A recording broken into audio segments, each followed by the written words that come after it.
Môre, dis Dinsdag die 3de Maart en ek hoop die Here ontmoet jou vandag rustig daar waar jy sit. Trek vir jou lekker beker koffie nader en laat ons begin.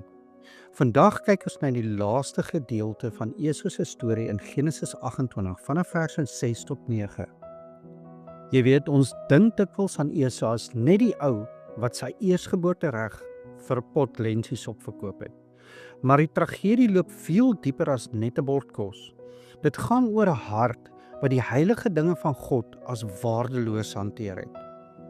Maar ons moet vandag objektief wees. Esau het nie in 'n vakuum groot geword nie. Hy was die gunsteling seun van Isak, die seun van die belofte. Maar as ons dieper in die teks kyk, sien ons 'n hartseer werklikheid. Isak het oor die jare geestelik afgestomp geraak. Die Bybel sê Isak het vir Esau lief gehad oor die wildsvleis. Dink vir 'n oomblik daaroor. Sy liefde vir sy seun was gegrond op sy eie maag, op sy eie smaak. Isak het so gefokus geraak op die aardse genot, dat hy blind geword het vir God se uitdruklike plan, dat die oudste die jongste sou dien. Esau het groot geword in 'n huis waar die fisiese dikwels die geestelike oorskadu het. Hy het sy pa se voorbeeld gevolg, maar hy het dit 'n stap verder geneem. Waar Isak nog ontzag gehad het, het Esau geleer om die heilige dinge te verag. Nou die Hebreëse woord daarvoor is baza. Dit beteken hy dit as goedkoop en onbelangrik hanteer. Kom ons kyk wat gebeur hier in Genesis 28. Esau sien sy broer Jakob stap weg met die groot seun. Hy sien sy pa stuur vir Jakob weg na die familie toe, sodat hy nie met 'n heidense vrou trou nie. Esau besef skielik, okay, ek het alles verloor en my ouers is eintlik vreeslik hartseer oor my eie vroue. Nou wat doen Esau? Hardloop hy dalk na die Here toe? Sê hy, Vader, vergewe my dat ek my erfenis weggegooi het. Nee, hy maak 'n nuwe plan, 'n menslike plan. Hy gaan na Ismael se familie toe om nog 'n vrou te gaan haal.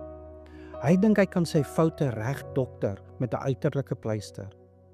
Hy probeer sy ouers paai met 'n godsdienstige skuif, sonder dat daar enige verandering in sy hart is.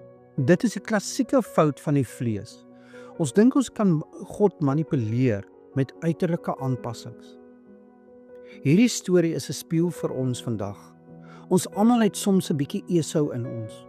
Ons probeer ons gewete sis met goeie dade of godsdienstige reëls, terwyl ons hart eintlik nog vasgeplak is aan ons eie wil en ons eie wildsvleis. Die boodskap van vandag is so hard, maar dit is so vrymakend. Jy kan nie God se guns met 'n pleister koop nie.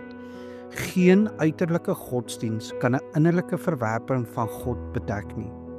Die enigste pad na herstel is deur Jesus.